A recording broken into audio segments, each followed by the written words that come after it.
Salut à toi cher humain et bienvenue sur Gaming News Planet. Aujourd'hui 3 news. Ghost of Ikishima semble se confirmer avec un enregistrement du nom de domaine. Un jeu service multijoueur pour Jade Raymond et son studio Haven. Et enfin Cyberpunk 2077, CD Projekt estime que les performances ont atteint un niveau satisfaisant.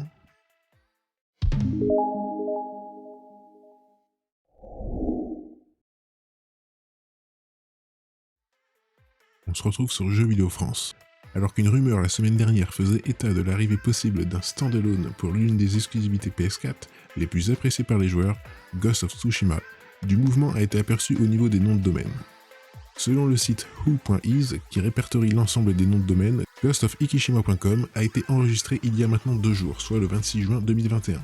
Lorsque nous souhaitons nous connecter au site, nous sommes redirigés vers le site de Sony, et plus précisément vers sa page Jeux PS4. Si Ghost of Tsushima est sorti exclusivement sur PS4 avec une mise à jour pour la PS5 qui apporte le 60 FPS, reste à savoir si cette nouvelle itération du jeu de Sucker Punch, à l'origine des séries Sly et Infamous, sera un contenu téléchargeable, un standalone ou un jeu complet. Pour notre part, nous pensons qu'il s'agit d'un standalone qui sortira conjointement sur PS5 et PS4, comme Spider-Man Miles Morales. Attendons plus d'informations de la part de Sony durant les prochains State of Play. Pour rappel, Ghost of Tsushima est toujours disponible en exclusivité sur PS4. On se retrouve sur Jeux Vidéo Live. À peine séparée de Stadia que l'ancienne productrice d'Assassin's Creed a trouvé refuge du côté de PlayStation pour une nouvelle IP.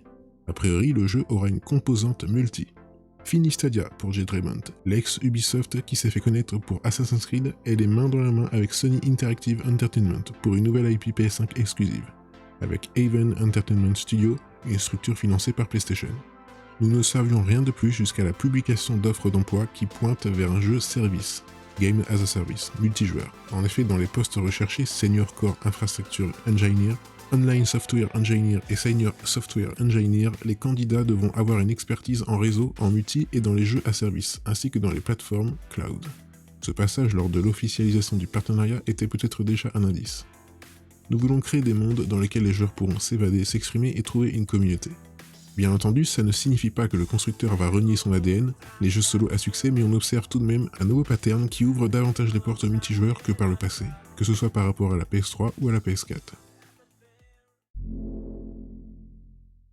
Et enfin, on se retrouve sur jeuxvideo.com.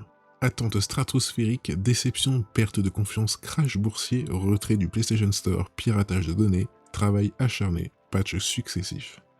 Il y aurait de quoi écrire un livre sur toutes les mésaventures autour de Cyberpunk 2077 et de ses développeurs CD Projekt.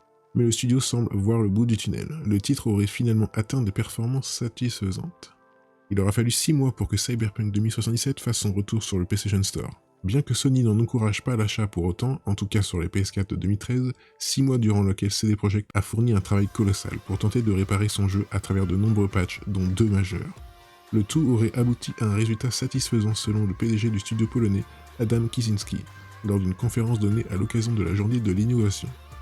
Si Adam Kiciński déclare notamment « Nous avons travaillé à l'amélioration de la qualité globale, ce dont nous sommes également très heureux. Et bien sûr, nous avons également supprimé les bugs et les problèmes visuels. » Il ajoute également qu'ils continueront à le faire.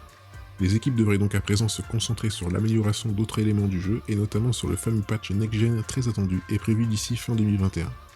Les joueurs Xbox du jeu ont, eux, jusqu'au 6 juillet pour se faire rembourser leur copie, avant un retour à la normale du système de remboursement de la part de Microsoft. Et voilà, c'est la fin de cette vidéo, j'espère qu'elle vous aura plu. Si c'est le cas, n'oublie pas de mettre un like, de t'abonner, d'activer la petite cloche et de me suivre sur Twitter. Et moi je te dis à la prochaine, cher humain.